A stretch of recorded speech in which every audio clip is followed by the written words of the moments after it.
In a world where two friends decided to watch movies from their youth, then decided to start a podcast about it, we present to you the Movie Test of Time.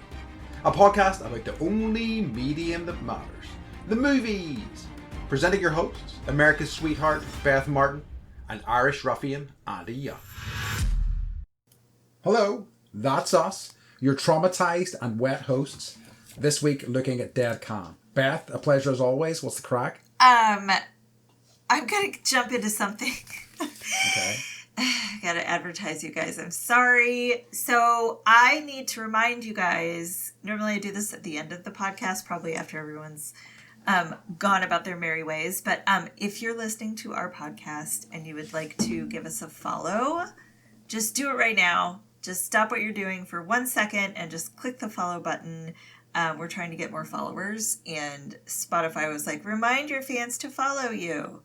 When people follow you, your show is added to their library, and you get notified when you get a new episode. So yeah, I'm sure you're already on it, but if you're not, or tell your friends that we exist. So yes.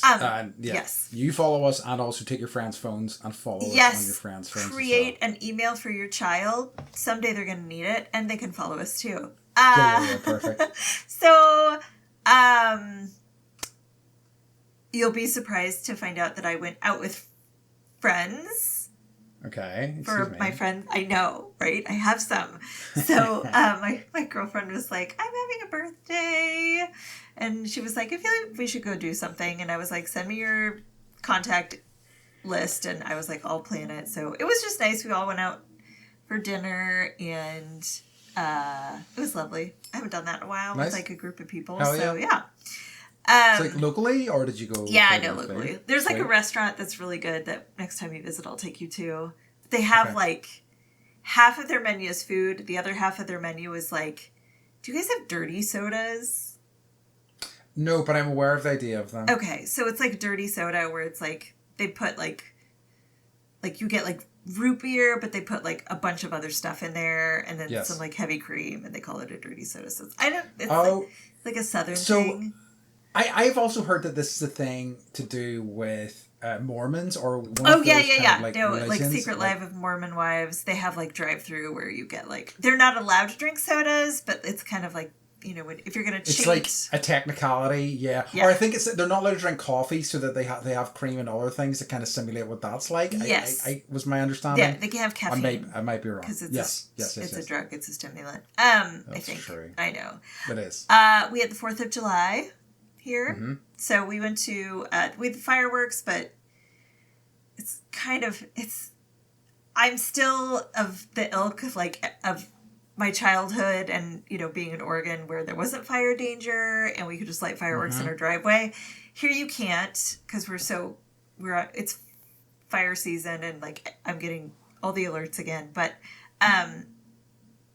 Charles, my son, is just not into like loud banging noises, and he was like, and they moved all the fireworks like all the way across town, so we didn't do that. But we did go to the 4th of July parade, and I felt like, I don't know, I was in like another time, because it was like the hay wagon with all the people waving, and the fire trucks that went by, and you know, it was really sweet. It was sweet, and with the addition of all the kids on those electric bikes, like doing wheelies or whatever, and everyone's like shaking their fists because that's a big thing.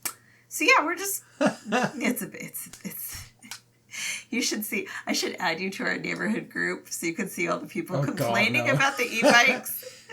I know it's a thing. I remember like encountering it when I was away last year, and like, because like one of the big issues is that there's no like legal kind of framework for them, so they're just like, they can go anywhere and do anything because they're not restricted at all, and it's like, well, this kind of needs to change. Fascinating. Yeah. So but yeah, it's summer. Life's chugging away. We fly out to the UK on Sunday, so it's just, I'm Master Packer right now. Nice. Not Master Blaster, Master Packer. Sure. But I do run Bartertown. What's the crack with you? So it's so goddamn hot today. Let's talk about that. Do I need air conditioning? You know, apparently this heat wave's only due to last like a week or so, but who knows? There's a good chance that the place that you're going to be staying is modern enough that they will have aircon, but I'm not 100% sure because like it's such a thing. I don't like. It's interesting because I've like been having a conversation with another American friend of mine, and he's like, because I was talking about like how difficult it was for me to sleep, and he said to me, "Well, just turn the air conditioning on." I'm like, no. You don't understand. Why this not country, though? Like, why? You just get like an AC unit, you put it in your window, you turn it on at night. No, but like it's kind of like the article I saw was the American mind cannot handle the European attitude to air conditioning, and it's weird. So it's weird. It's like I've explained fan death to you, the Korean fan death to you as well before. It's just like this kind of like sticking point and this like point of pride. Like in fairness, for many years and throughout most of my life, there has never really been the weather to warrant it. Like it's never gets hot enough that you need it really.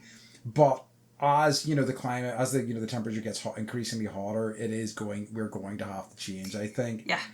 But it's like, but there's just not like our buildings aren't built for it. You know, there are some businesses who do it, but you know, there's not many businesses that do it because it's not really in demand except for like commercial properties and things like that. So it's it's pretty interesting. I will say, like, when I lived in Portland, that was always a point of pride for people, like, not having air conditioning. But when I moved there in, like, the 80s, you know, it wasn't as hot. But now it's, like, it breaks 100 every year. Yeah. And it's, like, people die in the heat. And so it's crazy. Like, it's just, once that starts happening, then hopefully point of pride will diminish a little bit. I hope so. But like, you know how stubborn people are, I know, and especially like, change. She was like, old. She was 88. Yeah, exactly. It wasn't the heat. It was just her age. It's like, no. People, God. Anyways. Damn it. So, as you know, it's been hot. I mean, it's only really started being hot for the past couple of days. You know, it's been beautiful weather. So, like, you know, any person, you'd imagine I'm doing the thing that you should be doing when the weather's hot. I've been going to the movies, getting out of that heat, sitting in a dark room. Are you so excited about the Odyssey? You know what? I am. No. Like I am. I'm looking forward to it, but I'm not like super excited for it because like I've had friends who are like, "Have you booked your IMAX tickets yet?" And I'm like, "No." I'm like, I will see it, and I probably will go to IMAX for it, but I'm like, you know, I'm not going to go like weekend of. Like I am, to no one's surprise, much more excited for Spider-Man Brand New Day. I know. So the press that they've been doing too, it's just like Brand New Day. Then the next week they're both like, I love Tom Holland and Zendaya. And he's having like 2 killer movies like 1 week after another, so that's going to be exciting. Yeah. But the movie that I did see I saw Jackass. Oh, how was it? That's Best and Last, I think it's called. Yeah, they keep saying that, but that, you know, they're going to be old men. And that doing is like weird a lot things of what it's with their about. balls. It's fine. Where they're kind of like this, you know, because like I think they take like even in the film they take the piss out of him and they're like, "You said that this is the last Jackass movie for every Jackass movie, basically," and he goes, "Yeah, but this one does feel different because he's like," and it's like they are all so visibly old, and like very much this movie is there's only like a handful of new bits, but there's a lot of kind of old stuff that they weren't allowed to show for whatever reason, and then talking about that. So it's kind of, you know, it does feel more final. But yeah, I enjoyed it. Like, I mean, I've enjoyed all of their movies. I enjoy the Jackass show. I feel like there is, I think by and large, like there's sometimes a wee bit of a mean-spirited edge to it that I don't like super, but whenever like nobody's really getting hurt, like I never really liked, you know, Bam Margera beating up his dad or whatever a joke. I was just like, I fucking love that shit. Like, do you remember when he was like, well, yeah, what's his dad's name? It's Phil and Ape, right? Ape's his mom. Yep. And like, him torturing, but they just, you know, I know he's got substance abuse problems. Yes. And like he in a major way, and like I'm hoping he's figuring his shit out. But like I could just I don't know. I just remember he was like, Phil loves hamburgers, so I'm gonna like, you know, those screen print things that you can like iron on shirts. So he like ironed hamburgers on every article of clothing that Phil owned. And I was just like, that kind of shit, I don't know. I die. You know, and you know he's still finding hamburger fucking underwear.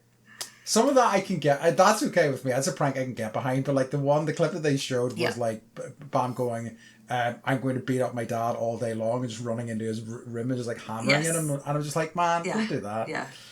Don't do that. Yeah. That's not cool. But I did see that his parents were at the opening. Yes. And like just being sweet and wonderful.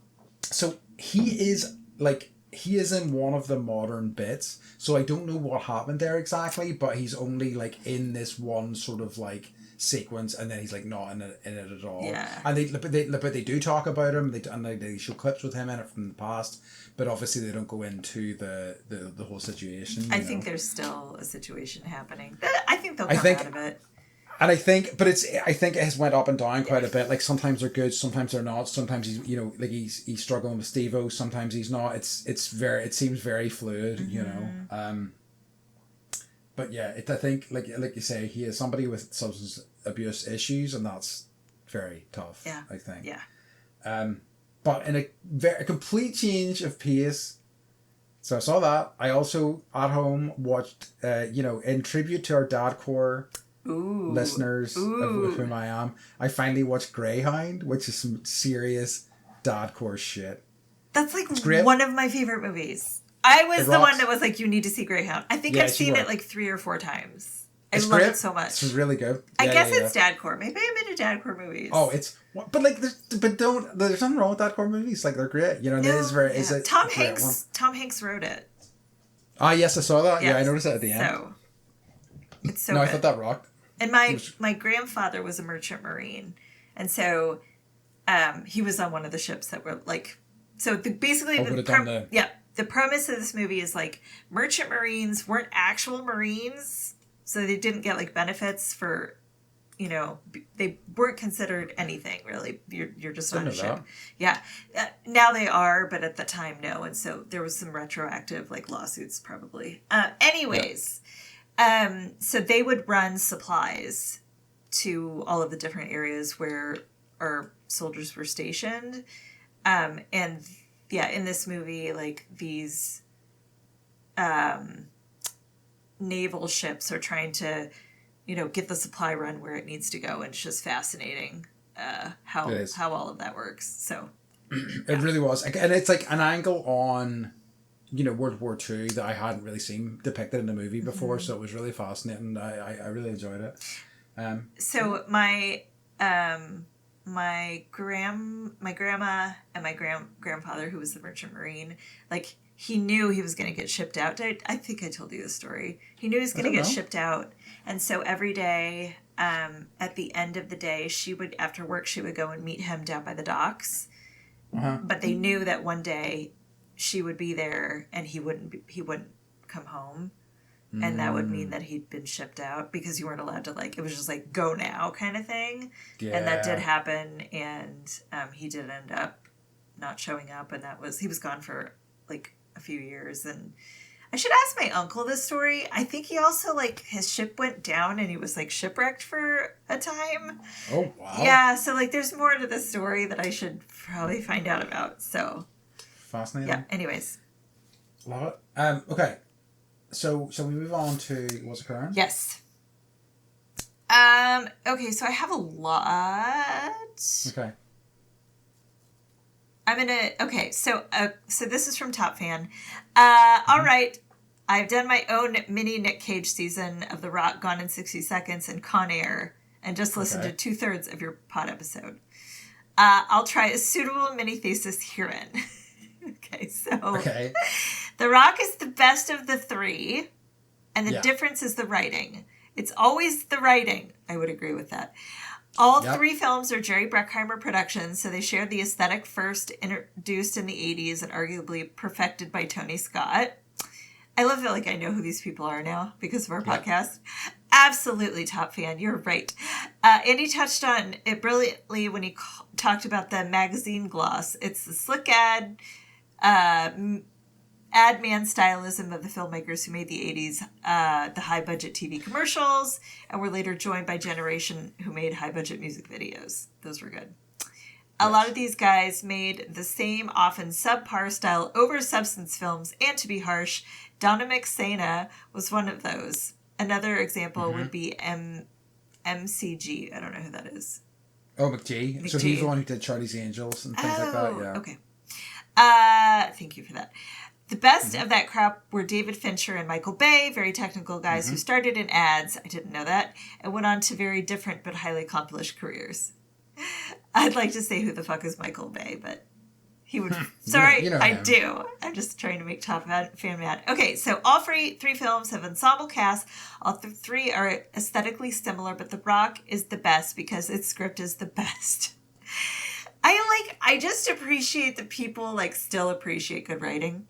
Take Malkovich in Con Air. That was meant to be Hans Gruber kind of villain he was playing, and Malkovich could have had more than delivered that, but his lines were quite shit. The humor in them is flat, and there's nothing to deliver the right kind of fun and menace. In The Rock, you have an absolute golden pairing of Cage and Connery, carrying all good guy heroics and all the comic relief simultaneously, whilst the antagonist in Ed Harris succeeds by being allowed to take his otherwise daft role very seriously. The writing is everything. It's the lifeblood and foundation of every movie, even when it's minimal. Ergo, Mad Max Fury Road. Yeah. So, I would agree with all of that. Absolutely. It's I think that I haven't seen The Rock in a long time, but I really, really love that movie. It was probably one of my favorite kind of 90s. It wasn't 90s blockbuster, certainly of that era anyway. It was all around the same time. The Rock, Gone in 60 Seconds. And it was incredible. It was incredible. No, love it. Yeah, I mean, I completely agree. And I definitely, when an excuse for us to do another Nicolas Cage season, or maybe a Sean Connery season. I think Sean Connery. The Rock. Yeah. Hell yeah. I think that would be good.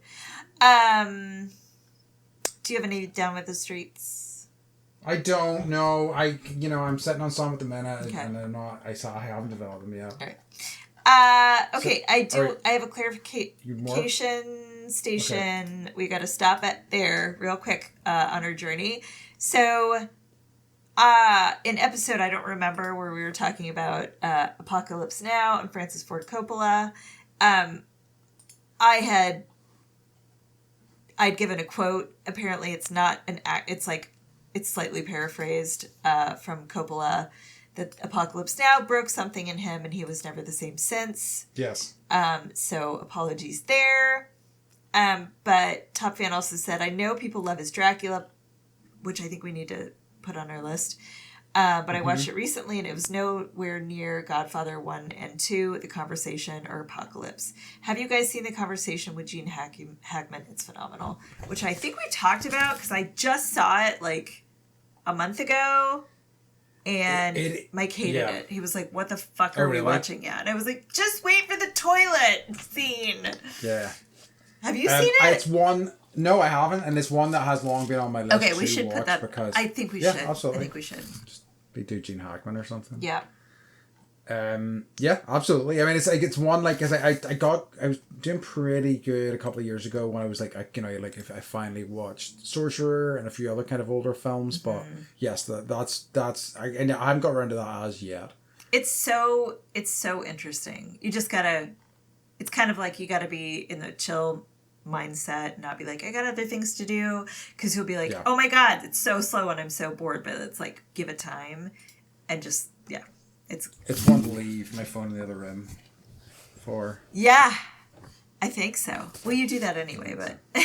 Well, not when I'm watching movies. I do it a lot. See, the problem when we're watching a movie for the podcast is that I like to take notes on my phone, and then I'm well, it's in my hand anyway.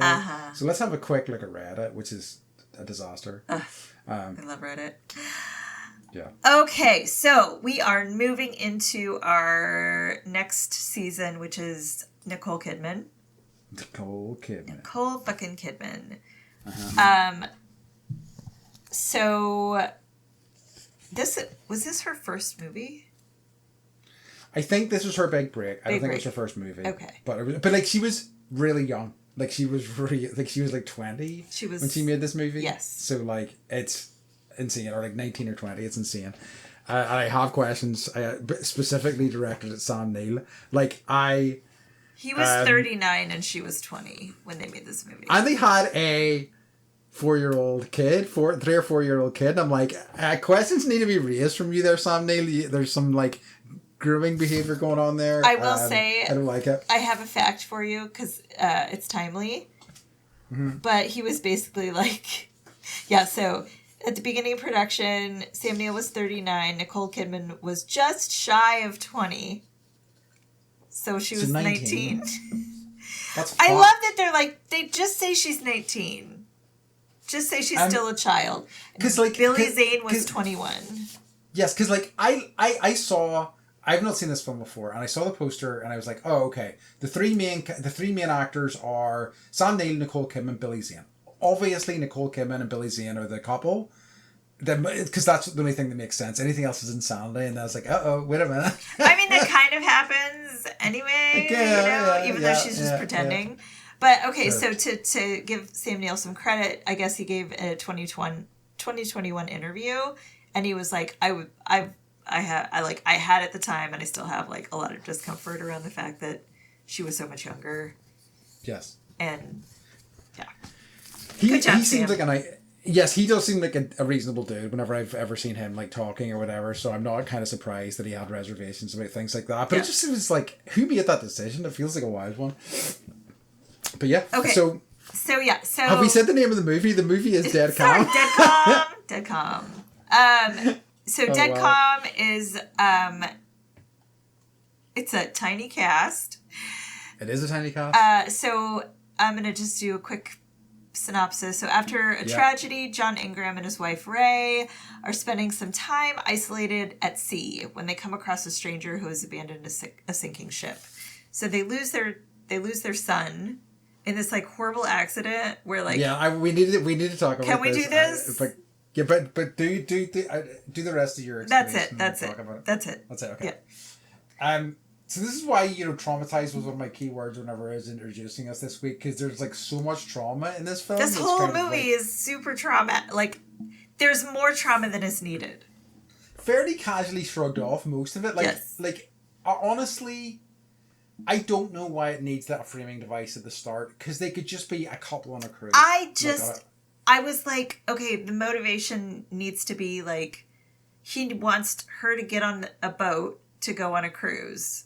And I was like, you don't need to torpedo a child through a windshield. You have just come back from your time in the Navy, so why not? You're just going and having having an extended period of time with your wife. Yes. Great, perfect. Yes. Yes.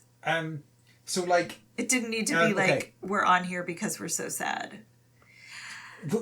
And then also I'm pretty sure that she would have, like, because she has sex with Billy Zane, who's like the psycho. Yeah. And like, of course she got pregnant by him. Right? Yeah, probably. That's like the whole net. Like, they missed that, and that twist at the end where she's like, now I'm pregnant with the baby of the man that was torturing us. Anyways, that's my ending. For the potential sequel. So just to talk about the scene that it doesn't fully open with this scene, but essentially you see Sam Neill. He's like walking around looking. Yeah, he's like, I'm Australian Navy. It is like Admiral's uniform. The first thing I wrote about this film, 2 minutes in, was Sam Neill could get it because he's looking so hot in his uniform. Yes. I don't want to talk about people that way all the time, but he was looking particularly fine. Yep. And anyway. Then you see him, the police meet him, and I'm like, okay, is this just because he's the serial killer, obviously? Me still not knowing what this film is, or what he's a killer. You just love Billy Zane. You're like, he was so good No, it was good in Tombstone. He was a phantom, after all. Anyway, so, a couple of scenes in, it tells you that his wife is in hospital, and that their son has died. Mm-hmm. Then it shows you the car accident, right? Mm-hmm. And his son's like 3 or 4 years old, buckled into a seat in the back, drops his toy, unbuckles the seatbelt, Then there's a car accident, and the child gets launched through the window, and you see that happening. And They it's like, show you. This is insane. Yeah. This is nuts. Yeah. Why? And why? Why? Well, and it's Crazy. like, and then of course I go to my like liability brain, and I'm like, well, this was back when kids could undo their own car seats. Yep. Apparently, that was the thing. But now they make them so like you've got to. If they're in, I can't even break into a car seat, like literally. No, they're tough. I would just cut it and pop a new one in there every time. Not really, but so yeah. I said, why did they have the traumatic event with a kid and then latch into another super traumatic event? Yes. Didn't need it. Didn't need it. Okay, and then I wrote. Well, we'll get to that. Do you want to? Okay, yes. Do you want to talk about the So, director? I will. So, directed by Philip Noyce, who is. Can I just say covered? I didn't look into him at all, but every time I saw his name, I was like, Noyce. This is exactly what we did when we recovered him last time. Noyce. We couldn't help from saying Noyce. Noyce. He directed. What else did we see by him? Patriot Games. Oh fuck yeah! Oh right, he did all the Jack Ryan. Mm-hmm. Okay. I did list at least two of them anyway, but like so he did Patriot Games. Fucking Noyce. Noyce. So despite working in the Australian film industry for years, like a decade or so in the Australian film industry, this Dead Can was his kind of big break and launched his kind of Hollywood career. And this movie was produced by George Miller, who's another kind of like big Australian director, and I think they'd worked together for a long time, and he saw his potential and thought this is his chance to step up to the big stage, and this being a big hit was worked out brilliantly for You'll him. know George Miller from like all of the Mad Max movies. He's most famous for. Yeah. And also his wife is an amazing film editor. Yes. Oscar winning. Okay, so this is based on. Okay, so the screenplay was written by Terry Hayes of Road Warrior, Mad Max Beyond Thunderdome fame, based on a book by a man named Charles William, also called Dead Calm. So if anybody wants to read it, he passed away in 1975. Okay. But he wrote like a ton of books, like 14 or 15 books. They're very popular in France.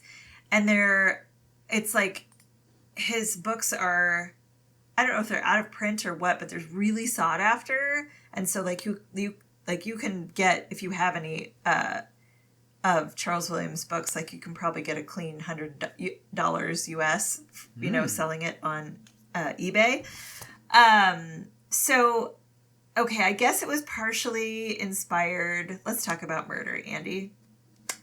Okay. Other than movies, my other favorite topic. So it was inspired by real life murders of a family on board a sailing. Ketch? I'm assuming that's like a.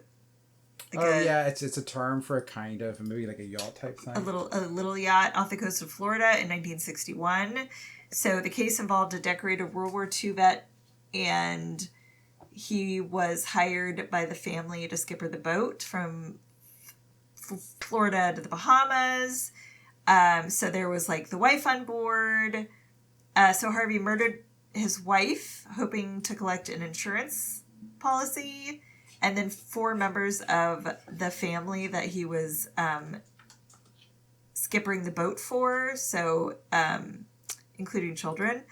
And apparently the 11-year-old daughter was okay and realized that he had killed her whole family and the boat was sinking. And so he hopped into a dinghy, left the 11-year-old, and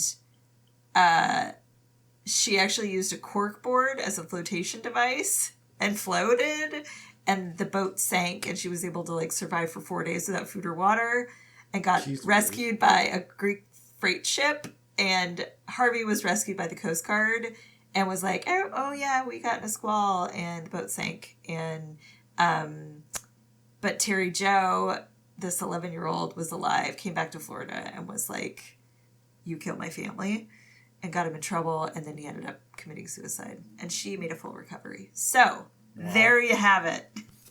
That's how Madness. fucked up Billy Zane's character was in this movie, you guys. That's like, they've actually made it kind of like, you know, the situation in the film is slightly more palatable than that. I agree. That's wild. That's really insane. This But, is, like, you know, yeah, this is super off topic. Didn't you say that you used to, like, go vacation in Guernsey? yes. Okay. There's a murder I need to tell you about, but I'm not going to do it here. Okay. No, I still have family over there. Oh, okay. Yeah. Okay. Yeah. They might know about it. Uh-huh. Okay. So, shall we move on to music? Or... Yeah. Okay. Also, Orson Welles tried to make this movie. Yes, I was going to talk about. Okay. That. Do you want to dig into that? No. This was Well, I mean, I was just going to say literally he had optioned the film rights. Mm-hmm. In the 1960s, because this is quite an old book, but just never got around to making it, which is kind of fascinating. Yeah. And it, like, he filmed a lot of it, but he had, like, financial and technical problems. And but it's like they did the photography for the most part, but then, it couldn't get it together. What the fuck, Orson Welles?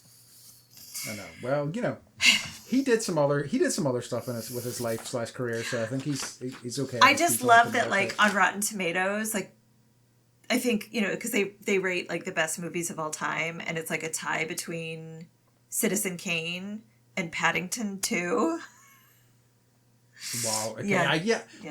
I need to check out these Paddington movies because people tell me they're incredible, and I'm like, really? It's Yeah. kind of hard to believe, but like, it was the same creative team that did that Wonka movie that I was very skeptical about, and I ended up really enjoying. So perhaps. Yes.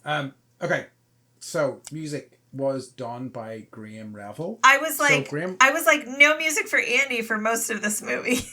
That was a note. No, it's like synthy as fuck. Again, whatever it was like one of those things I wrote down was the 80s, like even late 80s, they love their synths. Yeah. So Graham Revel, who we have also covered in the podcast before. I recognize the name. Not Philip Noyce one though.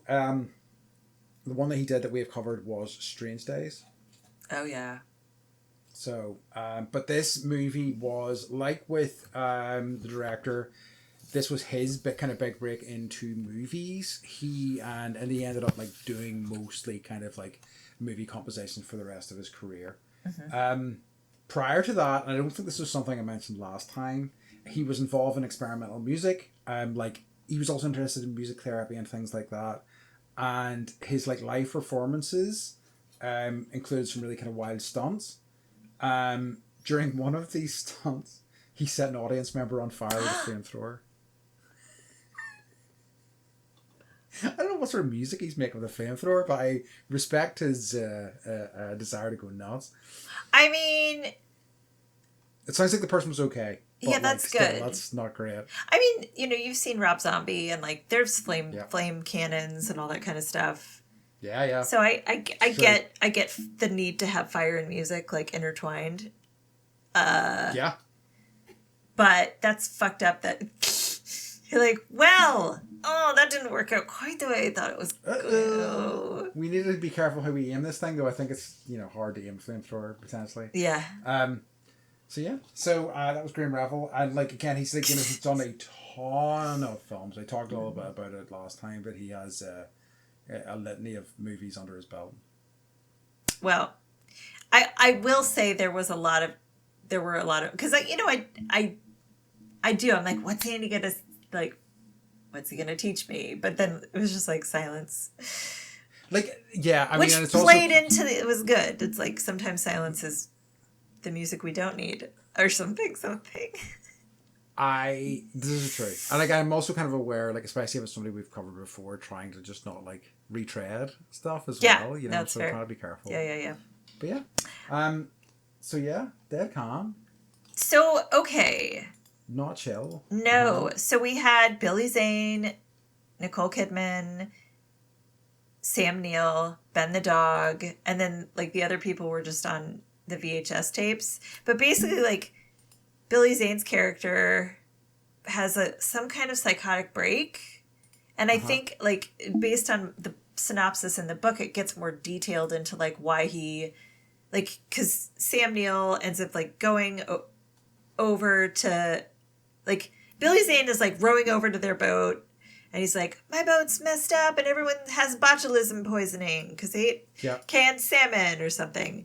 And so, and he's like, they've been dead for 10 days and I never thought I would get out of here. And so he like, they rescue him, they give him a little bit of water, but not too much. He's like, give him some water, but not too much. And I was like, yeah. The water situation confused me on that boat because like he was rationing water when this guy arrived. But not gasoline? Like, I don't know. Well, not gasoline, and also at the end of the movie it's like, I've run you a bath, and I'm like, well, hold on a second here. Yeah. Clearly you've got plenty of water. Maybe that's why he had a psychotic break, because he was just thirsty. It's true. Good job, Sam Neill. We solved it for you. Anyways, like, so Sam Neill is like, well, let me go see if we can salvage anything from his boat that we might need or whatever. And he goes over and there's like all of these bodies hacked up and they're everywhere. And then Billy Zane wakes up and knocks out Nicole Kidman. And he's like, see ya, Sam Neill. So Sam Neill's stuck in this boat that's sinking. And I think also looks attractive as he's trying to fix the boat. Oh, yep. Gorgeous. Yep. I don't want to give away something that's going to happen at the end of our episode, but he might have an award coming up. Okay. You know. Okay. I'll try not to guess what that is. So I don't know. It was I guess like, and then the Nicole Kidman character who plays Ray, she's got to like fight Billy Zane for the entire movie basically, while Sam Neill's like fighting this other boat that's breaking down. Which was funny because she, scary experiences. It's very unlike anything I've seen before in that way. Like, you know, it is a wee bit slocky in a lot of ways, but like it's fun, it's well made, and it's also like a very sort of like, it feels like a very kind of unique kind of setting, I think, or kind of, you know, situation. Yes, I was worried about Nicole's skin and like how sunny it was when she was filming, so I was like, how much sunscreen did she wear for this? I didn't find an answer. I don't know if it's quite the case then, but like certainly these days the Aussies take like a sun cream and is protection from the sun very seriously because I like the amount of skin cancer and stuff out there. Yes. So I think she's on top of it. Yeah, I think so. But what was I going to say? Blah, blah, blah, blah, blah. Oh, no. You know what's really cool about this that I really liked? It's like Nicole Kidman was a total badass. She was. She knew how to run the boat. She knew how to do all the things. She wasn't like, I don't know how to use not the PA system. What's the thing? The ship to shore. The radar. The radio. She knew how to do that. She knew how to sail. She knew, you know, like how to load all the flare guns. She was just very handy at protecting herself and knowing like how to just kick the shit out of Billy Zane's character, who was also quite beautiful. He was a horrible human being, but okay on the eyes. And she had a dog, and the dog was like just a winner and a badass also. So I fucking knew as soon as I saw that. I know, you're like, it's too cute. God damn it, because it's like the era that this was launched, they just didn't give a shit about like how you know it's just like fucking kill the animal, and I'm like, God damn with it, a spear gun. It sucked. It really sucked. And when that happens, I'm always like, oh, Andy's gonna be so sad. It was sad. I know. I knew it was coming too. I was like, for fuck's sake! And then you heard the little. You're like, just waiting. Yeah. And I'm like, no. But yeah, I think, you know, it really looked beautiful. I really like a really kind of spare use of like A, locations. Obviously you really have two major locations. B, like a limited cast. I think that really kind of restricts films in a really kind of interesting way, and I really kind of think they do some really interesting things with it. Like, I think, you know, the three actors that they've chosen are really kind of talented, and how they play off each other. As much as Sam Neill's character doesn't get a lot of time with Billy Zane, like, I like how suspicious he is of him immediately. Yeah. You know, he knows something's up. Yeah. And like, But, I know, I mean, obviously, like, all movies could be cast differently, and I know it's like the same, like Jodie Foster, like these, it's like, I feel like we go through these, 3-year periods where they're just like trying to cast all the same people in the same movies. Yeah. But I do think that Nicole Kidman played this very well. I think, her interactions with Billy Zane, Sam, I believed that they like as a couple, that they liked each other. At the end, he's washing her hair, and then Billy Zane's washing her hair, and that gets creepy. But just the sweetness there, I liked. Even though there was she was 14 when she got pregnant and whatever. Yeah. Yeah. And they got married. Married pregnant at 14. Yeah. And then he was like, and then like, was he teaching her how to run the boat before that? I know. Like there's too many questions that I am not happy with the answers with. But they do seem really they just seem like really kind of lovely, sort of authentic people. It's just such a shame that age difference is so there and so obviously there. Yes. It's just like, oh, yikes. So while Sam Neill is on this other boat trying to get it to work, he realizes he gets the power on, and these VHS tapes start playing, and it's like you sort of see Billy Zane's character with the people on the boat, and kind of like where he starts like breaking down and murdering them. But I would have liked to have seen more around like what the fuck happened to this dude that he's just like, yeah. And you can see him switching like between like, I'm a good guy to like, I'm fucking insane, like back and forth throughout the movie, like whiplash a little bit. Yeah. And he did that really well.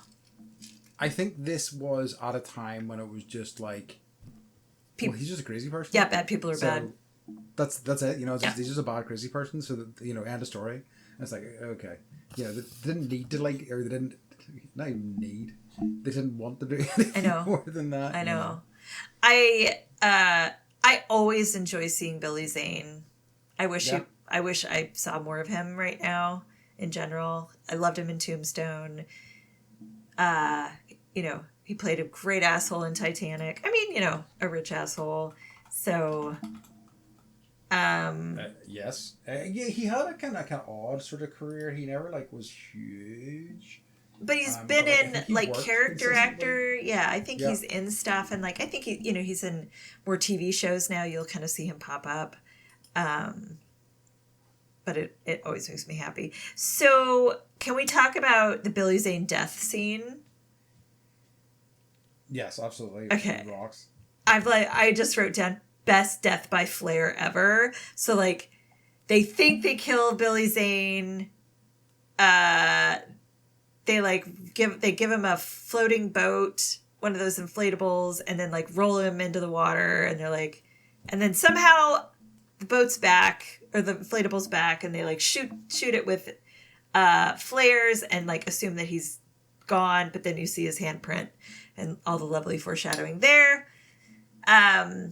So he gets back on the boat and he's trying to kill Nicole Kidman, and Sam Neill gets a flare gun and shoots him in the face. It rocks. And it rocks. Yeah. It rocks. Awesome. He really took his time. You know what I mean? He was he got on. Yeah. He's let me hang out here for a bit. Yeah. Let them go for a swim and make breakfast. And then I'll try to murder them. Yes. Yes. Very funny. I know. It was a great death. And again, a very, very kind of 80s, 90s bad guy gets his comeuppance kind of death, just seeing his head lit up from the inside by this flare. He looked like Lopan in Yes. Big Trouble in Little China, when he's going through his magical changes. His whole head was alight, and it was the same thing with Billy Zane's face. I guess they weren't going to end it like that. They were just going to send him off in the little dinghy, and you would just assume that he would live his days and die, or whatever, or you didn't know. But the studio was like, no, we want a real ending, and they were like, okay, we'll shoot him in the face with a flare gun. Okay. Which I wasn't sad about. I'm not sad about it. No, I wasn't sad about it, but I would have also been okay if it was just him floating away. I think I would, but I understand why, especially studio execs want a more definitive ending. I feel like that's the American in me, where I'm like, yeah, he totally fucked him up, man. Fuck that guy. Fuck him. Rocks. Yeah. But yeah. No, I think that had you seen this before? I had. Yeah, I don't think I had. I feel like I've seen some of it, and I'm obviously aware of it, but I don't think I'd ever seen it before. And it's always kind of funny coming to a film that is so particularly 80s or of its time for the first time, And I think that despite being kind of a little bit kind of odd and I'd say of that era. So one time, Andy just someone's calling me actually. What the? But my phone's on silent, thankfully. So, I lost my train of thought. Movies of the 80s. Yeah, so I still think I felt very cohesive and well made, and the actors were all great in it, and also my favorite thing that any movie does, it's a nice tight 90 minutes. I know. Well, 95. Yeah. But I'm okay with that. Yeah. And I watched it on Roku or Fudu or Tubi or whatever. And so they added commercials in there. So mine was 136 minutes. Okay, well, geez, that was beefier. I know. So, yeah, I got some facts if you want to hear them. Yep. So please. I've got some facts, but then because we're doing Nicole Kidman, I also have some Nicole Kidman facts if we have time. Okay, so before filming, Nicole Kidman took lessons from the owner of the Storm Vogel on how to operate the ship, so the actual ship that they filmed on. Okay. So during the storms, I love this woman. During the storm sequences near the end of the film, she's actually piloting the yacht. So they're in a squall, and it's rocking and rolling, and she was piloting it. And she was I don't know if you've ever sailed, but you have to tack. So you're always in it's a big boat with 3 masts. So trying to do that by yourself without any other crew is very difficult. And yeah. I'm sure she had help, but she was definitely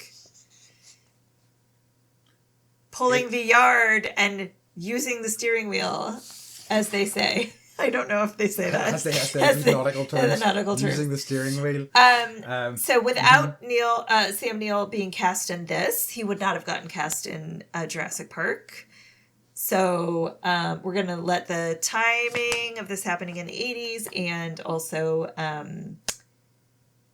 that he got cast in Jurassic Park as forgiveness for him being 20 years older than his wife. Okay, so I guess that Philip Noyce, he received sole directing credit, but because of, it was it's hard to film at sea, and they filmed it at sea. It wasn't in a sound stage or whatever. Yeah, it looked like it was, yeah. So George Miller stepped in and directed all of the Sam Neill scenes when he's trapped on the Orpheus, the other boat that's broken down. So originally a scene was filmed in which a shark bursts into the half-submerged vessel, forcing Sam Neill to fight it off, but they cut that scene. And Miller was it's fine. It's just it's lost to time, is what he said. Lost to time. Filming, guess how long it took him to film the movie? I bet you was a bastard because it was water. I'd say 3 months. 6 months. 6 months, bro. On the water, can you imagine? That must have been a nightmare. Uh-huh. So okay. I mean, go ahead. I respect that they did. They made the effort to do it in the water because I think it looks great as a result. It does. The cinematography was epic. It was epic. There's something, films getting filmed on location or like in an actual location is, you can something tell a lot of these days. You can so tell. It's cool nice. if it's like The Goonies and you're like, this isn't like, please let this be a soundstage with Chester Copperpot. Okay, so the tall ship was the Golden Plover, and a full-size model of the ship was burned in the film, but the Golden Plover lived to sail another day. Okay, so this is boring. Okay. So let's move on to Nicole Kidman facts. Although Nicole Kidman's parents are Australian and she has an Australian accent, lived in Australia, guess where she was born? I don't know. Honolulu, Hawaii. Wow, fascinating. Yeah. Okay. I tried to get facts that didn't have to do with either of her marriages, because that's like it's weird. Like, dude facts are always like, they did this and this was cool. This is all like, she was married to Tom Cruise and this happened. Wife of, yes, yeah, that sucks. So I'll give you one of those. She's 5'11". She actually stood 4 inches taller than her ex-husband, Tom Cruise. She rarely wore heels when seen publicly, so he could appear taller in height. Now you see her and she's like always wearing heels. So that's stupid. But that's quite tall. Actually, I didn't know, because like a lot of actresses, and actors for that matter, you expect to be like 5, mid 5 feet something. Yeah. Like, whereas that's quite tall. So she often meets 6'4" actors in the eye. I would be intimidated if I was like 6'4" and whatever. Yeah, okay. Absolutely. So she and Hugh Jackman were in a movie called Australia. Have you seen it? Yes. I have not. I'm aware of it. Me either.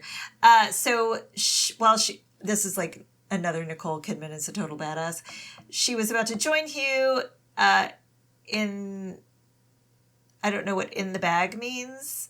I haven't seen it. Maybe she noticed a poisonous scorpion crawling up his leg. She calmly told him not to move and squatted down, scooped up the arachnid into her hat and walked over to the woods to release it. Everyone applauded, but she was asked why she hadn't stomped on it, and she said, "I would never kill an animal. Every creature here has its purpose. This one just didn't belong in Hugh's bag." Yes. Would that be sleeping bag? Tent? Yes, okay. Yeah, go ahead. That's the Aussie. Like, I think so many Aussies I encounter just like have a fearlessness to all the kind of crazy shit that lives out there. Yeah. Okay, so on the set of Cold Mountain, spoiler alert, we're going to watch that also at some point. So add it to your list, everyone. She gave her co-star Natalie Portman the advice to always choose a film by its director. You're never certain how the movie will turn out, but you're always guaranteed an interesting experience. So Portman said that she still has that in mind during her career. Good idea. Okay, here's another Aussie-ish fact. So sharks are one of her passions, and to shark dive is one of her favorite activities. She considers sharks to be beautiful. Nice. Yeah. Very cool. Love it. Nicole Kidman. Exciting. We love you. So, do you have any other facts or bits and pieces, or shall we move into? We can move on. Love it. Yeah, this one was all about like latitude and longitude and where they actually were, but they were basically like off the Tongan Island, east of the island of Fiji. I don't know why anyone would want to know exactly where that was, but now you know. Yeah. Now you know. Far, far away from anything. Indeed. But I'm sure the diving was epic. All that really matters. So I'm going to, mix up the order of things here a little bit, just to create a little bit of mystery. I can't handle it. Look, it'll be fine. Okay. So Andy's Animal Acting Award for Excellence in Animal Acting. I did tease that Sam Neill was perhaps in contention for one of the awards this evening. Is it this? Maybe. But unfortunately, he's not an animal. He was beaten because he's not an animal. And Benji the dog took it, who, R.I.P. Benji, we miss you, we think about you every day. We do. You deserve better than that. He was a good pup. He was a good dog. He deserved better than that. Yeah. Even Billy Zane's character loved. Yeah. Ben. They got on well. He was playing music and everything. They were having a great old time. They were rocking out and dancing. I was like, this is a nice moment. Don't trust that man, Benji. No, I know. Yeah. It's too trusting. That was his only downfall, his only flaw was that he was too trusting. Okay. So, second award, Too Legit to Fit, who had the best outfits in the movie. And this one, obviously, goes to Benji again. No, I'm joking. His little bandana. Yes, love he's such a kitty. And this one has to go to Sam Neill. Looking, spanking and hot as hell in his Navy uniform. Total snack. And then, total snack. And then also just like, he's got such a real kind of like boat guy look that I just kind of really like, deck shoes, the kind of open shirt. I'm like, hell yeah, Sam Neill, rocking it. Yep. So yeah, Sam Neill takes the award. Yeah. I also read that Nicole does her own nude scenes. Mm-hmm. And I was like, well, this is probably the first time I saw her butt. Yeah, it's true. So. It's true. Fair play here. Yeah. So yeah, I mean, so where, do you want to talk about where you landed? Yes, exactly. That's what I was going to say. So in terms of, or as far as Dead Camp goes, would you revisit, remember, refuse, or redo? So I've not seen this probably for 20 years. Mm-hmm. But I was like, if they recast it and it was filmed today, would it hold up? And I'm like, the story holds up. I don't know why, but it's like, it's interesting. It's just like, it's kind of one of those where I was doing other things, obviously, but I couldn't look away. And it was, it moved quickly. It's one of the ones that when the kids are older, I'll be like, you need to watch this movie. I like it. I would absolutely revisit it again in 10 years. And I think because I so rarely deploy it, because I think I had been at Remember, and then I was thinking, you know what, maybe a redo, because there are aspects of it that I'm not crazy about, but overall I do like the film, and I would maybe like to see a modern interpretation of it. So I think I will land a redo. Definitely a film I'm glad that I saw. I'm glad that I did get around to watching it. Yeah. But I think I would like to see a modern interpretation of it. I feel like there was one made, and don't quote me on this. Yeah, Orson Welles tried to do it. There's another one called The Deep, and I think that was loosely based off of this also. But yeah, I think it could totally have a redo. Just focus a little more on why Billy Zane is Huey is psychotic. Yes, please, yes, absolutely. Please, that's my only note. So someone, who would you want to direct it? George Miller. Jeez, I would really have to think about George that. Miller. I don't know. He could redo Perhaps. No, I don't know. I just want George Miller to do more. Anything? More anything. More Mad Max films. Mm-hmm. I just want him to stay in that lane because I love those movies so much. Same.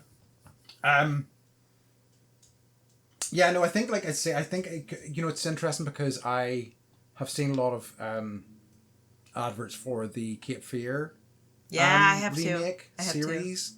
And it's getting quite well reviewed, and I was thinking about it in this vein as well, so it's interesting. Juliette Lewis makes a cameo. Yeah. Because she was in so this is the third version of Cape Fear, because there was a movie from the 60s, there was the remake. She was in the De Niro one. She was in the 90s.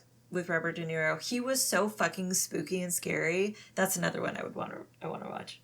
Absolutely. He's with his tattoos and his it's just gross. And Cape Fear actually exists. It's a real place. Oh really? Nice. Mm-hmm. Be like, we moved to Cape Fear. Oh, congratulations. It's also because I have been started watching some Widow's Bay. It's such a name for a place. Why would you move somewhere called Widow's Bay? It's not. Let me know what you think about it. I'm enjoying it so far. We'll talk about it more in another episode, but I'm enjoying it so far. Good. Okay. But let's move on to our final few sections. Beth, what has been bringing you joy? Have I told you that we watched Project Hail Mary? Oh, I don't know if you have. Okay, so we did. And it was I've been waiting, and Charles is afraid of the idea that the sun is going to explode and we're all going to die kind of thing or whatever. Big things that are possibilities, even if they're minute possibilities or so far in the future that no one we know will be affected, still freak him out. So he was no. And finally I was please go and watch it. And we did. And I loved it. And the Rocky character, it was such a good movie. It was just it was sweet. The ending was sweet. You know, it was like they made it with children in mind, which I appreciated after trying to negotiate with my 9-year-old for like, 4 months to watch this fucking movie. Yeah.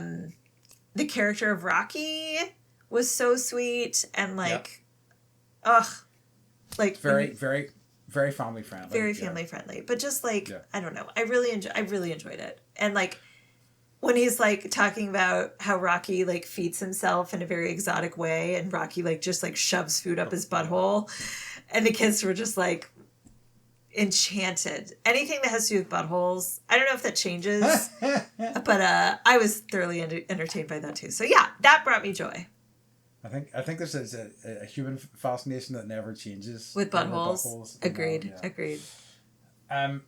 So I've been starting to watch Nirvana the band, the show, because I kind of want to see Nirvana the band, the show, the movie.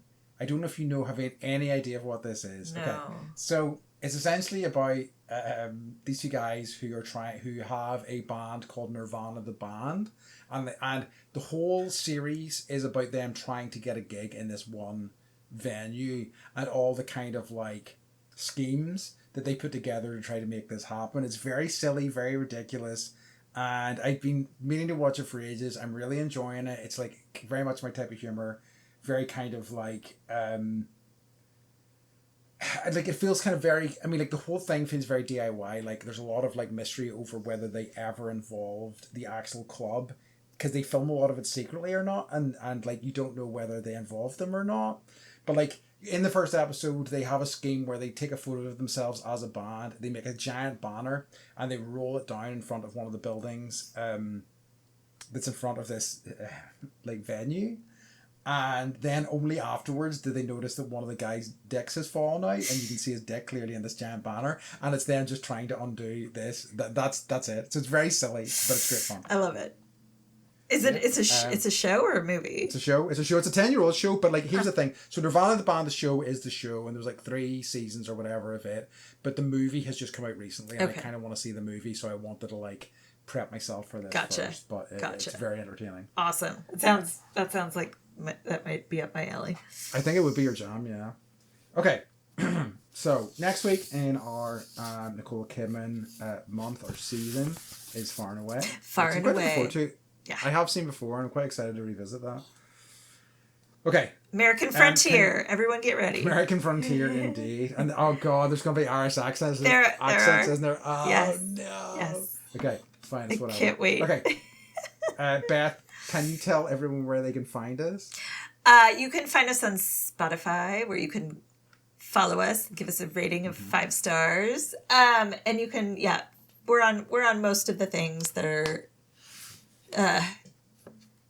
as good of platforms as they can possibly be, and not the ones that are shitty. Or our website, movietestofTime.com. If you've got recommendations, you can send an email or just tag us in anything on Facebook or TikTok or whatever. But yeah, thank you guys. It's fun. Now I know like more people are like watching the film and then getting our takes. So thank you for following along as we do this. We love it. Yeah. And all the feedback is awesome. Yeah. Just, you guys are the best. Thank you. Great stuff. Okay. And then in that case, we have reached the end of this week's episode. And as always, we'd like to say goodbye to our traumatized and wet fans. Goodbye. Don't be too traumatized, everyone. No, or wet either. Like, that's, ideally not. No. Okay. All right. We love you. Bye. Bye.